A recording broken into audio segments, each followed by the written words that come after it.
কাঁথিতে সদ্য তৈরি কালভার্ট ভাঙচুর, বিজেপির বিরুদ্ধে কংক্রিটের কালভার্ট ভাঙচুরের অভিযোগ। সমবায় ভোটে হেরে যাওয়ার পরই কালভার্ট ভাঙচুর করেছে বিজেপি, এমনটাই দাবি তৃণমূলের, যদিও অভিযোগ খারিজ পদ্ম শিবিরের। প্রায় 500 চাষির মধ্যে জল বেরোনোর জায়গা, গতকালই তার কনস্ট্রাকশন কাজ শেষ করা হয়েছিল।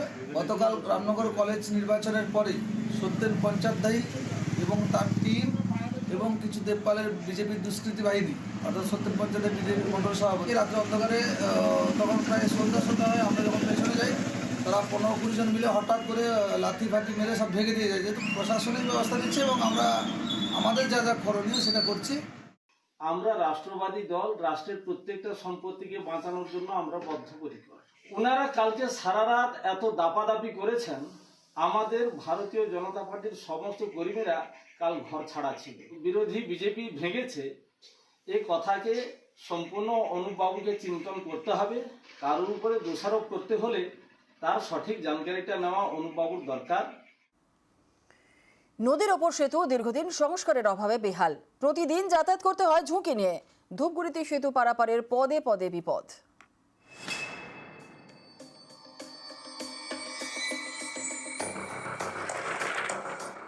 নদীর উপর কংক্রিটের সেতু, কোথাও খসে পড়েছে চাঙড়, তৈরি হয়েছে গর্ত, কোথাও ভেঙে গিয়েছে রেলিং। সেতুর পিলারের অবস্থাও বেহাল, এ পথে যাতায়াত করতে হয় ঝুঁকি নিয়ে। জলপাইগুড়ির ধূপগুড়ির গধেয়ার কুঠি গ্রাম পঞ্চায়েত, গা ঘেঁষে বয়ে গিয়েছে দই খাওয়ার নদী।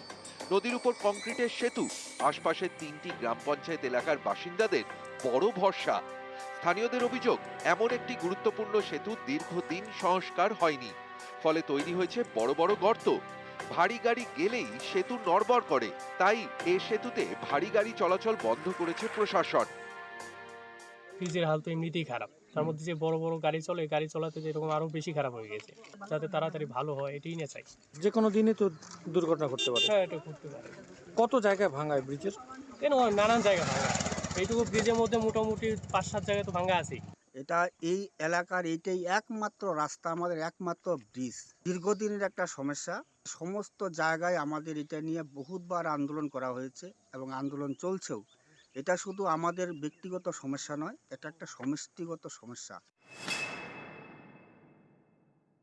তো আপাতত চলার মতো এই ব্রিজটা যদি জেলা পরিষদ নিজস্ব তহবিল থেকে করে দিতে পারে, তাহলে আমরা অত্র এলাকার চাষি, কৃষক, ব্যবসায়ী, ছাত্র ছাত্রী সকলেই উপকৃত হব। এটাই আমাদের জোরালো দাবি। ধূপগুড়ি থেকে রকি চৌধুরী, নিউজ 18 বাংলা। মেট্রোর কাজে বউবাজারে বারবার বিপত্তি, তৈরি হয়েছে নানান জটিলতার। সেই বউবাজারে এখন নো রিস্ক জোন। রেলকে জানিয়েছে নির্মাণকারী সংস্থা KMRCL। সুড়ঙ্গের কাজ শেষ, লাইন পাতার কাজও শেষ। মেট্রো কর্তৃপক্ষের আশা, আগামী 1 বৈশাখ থেকে শিয়ালদা এবং এসপ্ল্যানেডের মধ্যে মেট্রো চলাচল শুরু হবে। পুরো দমে চালু হবে হাওড়া ময়দান এবং সেক্টর 5 রোড।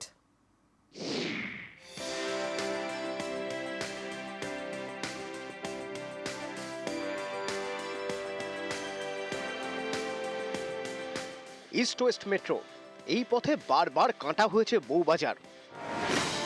2019 থেকে 2024 নানা সময়ে বিপত্তি, বারবার থমকে গিয়েছে কাজ। কখনো সুড়ঙ্গে জল ঢুকে বিপত্তি, কখনো ধস, একাধিক বাড়িতে ফাটল, শেষমেশ কেটেছে জটিলতা। সুড়ঙ্গ তৈরির কাজ ইতিমধ্যেই শেষ, 2টি টানেলে লাইন পাতার কাজও হয়ে গিয়েছে। মেট্রো কর্তৃপক্ষের আশা, আগামী বছর 1 বৈশাখ থেকে বউবাজারে মেট্রো চলাচল শুরু হবে। নির্মাণকারী সংস্থা KMRCL রেলকে জানিয়েছে বউবাজার এখন নো রিস্ক জোন। বউবাজারের যে 60 মিটার জায়গা চিহ্নিত যেখানে আমি রয়েছি, এবং সেখানে এই 6 মিটার লম্বা 9 মিটার চওড়া একটি বিশালাকার চৌবাচ্চা বা শ্যাফট তৈরি করা হয়, যেখান দিয়ে কর্মী থেকে শুরু করে আনুষঙ্গিক যন্ত্রপাতি বা যে কাজ বউবাজার অংশে করা হবে সেটা ঢোকার রাস্তা তৈরি করা হয়েছিল। যেহেতু বউবাজার আর রিস্ক ফ্যাক্টর নেই, সিভিল ওয়ার্কের কাজও শেষ, সে কারণে এই যে শ্যাফট বা চৌবাচ্চা সেটিও বন্ধ করার কাজ সেটাও কার্যত শুরু হয়ে গিয়েছে। মেট্রো চলার সময় কম্পন হয়, সেই কম্পনের জেরে যাতে বিপদ না হয় তার জন্য সতর্ক নির্মাণকারী সংস্থা। এর জন্য বউবাজারে সুড়ঙ্গে বসানো হয়েছে প্যান্ড্রল ভ্যানগার্ড সিস্টেম। এর জেরে সুড়ঙ্গের কম্পন বাইরে আসবে না। এছাড়াও বউবাজারে 260 মিটার অংশে জিও ফিজিক্যাল ইনভেস্টিগেশন করা হচ্ছে। সুড়ঙ্গের কাজ শেষের পর মাটির গুণমান বুঝতে এই পরীক্ষা করছেন বিশেষজ্ঞরা। এদিকে দুর্গা পিতুরি লেন এবং শ্যাকরাপাড়ায় ক্ষতিগ্রস্ত বাড়ি মেরামতির কাজ শুরু হয়েছে। এই সব কাজের সঙ্গে সঙ্গে সুড়ঙ্গের মধ্যে সিগন্যাল সিস্টেম দ্রুত বসিয়ে ফেলতে চায় মেট্রো কর্তৃপক্ষ। সেই কাজ শুরু হয়েছে। এরপর রেলের সবুজ সংকেতের অপেক্ষা। তারপরই বউবাজারে ছুটবে মেট্রো।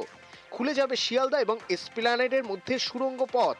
এই বিষয়ে নির্মাণকারী সংস্থা কেএমআরসিএল জানিয়েছে, বউবাজারে সাবধানে কাজ হয়েছে, বিপত্তি এড়াতে ধীর গতিতে কাজ হয়েছে। এই কাজে যে আধুনিক প্রযুক্তি কাজে লাগানো হয়েছে তা ভারতে এর আগে কোথাও ব্যবহার হয়নি। শীঘ্রই বউবাজার দিয়ে মেট্রো ছুটবে।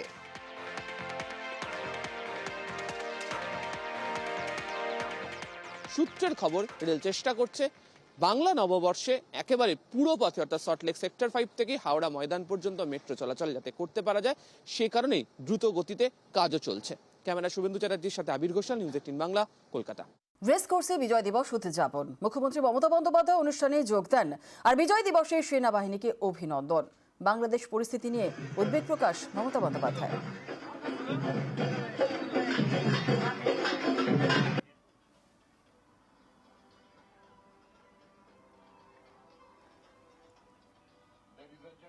I do not know the present situation, and it won't be proper to me to say anything about it. The matter depends on Government of India and Indian Army. But I must congratulate the Bangladesh Army and our own soul, our heart, our son of the soil, India Army. Bangladesh ইস্যুতে কেন্দ্রের অবস্থান নিয়ে সংসদের ভিতরে আর বাইরে সরব তৃণমূল। বাংলাদেশের সংখ্যালঘুদের ওপর হামলায় কড়া অবস্থান নিয়ে কেন্দ্র, দাবি অভিষেক বন্দ্যোপাধ্যায়ের। বিদেশ সচিবের ঢাকা সফর নিয়েও সংসদে কেন্দ্রের বিবৃতি দাবি তৃণমূলের। Minorities and Hindus are being tortured in Bangladesh. Foreign Secretary visited Bangladesh recently. I am surprised that why government is keeping mum. House is running. Let us know what actually development is taking place. Statement of the government is urgently required. Either External Affairs Minister or the Prime Minister himself come into the house and save the Hindus and the minorities facing torture in our neighboring country, Bangladesh. We believe we will get the reply by tomorrow. ये जो घटना घटी है बांग्लादेश में और लगातार जो अत्याचार हो रहे माइनॉरिटीज के ऊपर, कड़ी से कड़ी निंदा हमारी सरकार करती है और सेंट्रल गवर्नमेंट को इसके ऊपर स्ट्रिक्ट स्टैंड लेना चाहिए। फॉरेन सेक्रेटरी जाके क्या बात हुआ है, क्या आलोचना हुआ है, हाउस में आके बताना तो चाहिए। और ये रीति नीति है पार्लियामेंट का। This is the minimum courtesy that every member of the house expect from the government. अगर आप ये नहीं करता है और पूरा 140 करोड़ देश की जनता को गुमराह करके उनको अंधकार में रखना चाहता है, लोग समझते हैं जब मौका आएगा सही सबक सिखाएगी।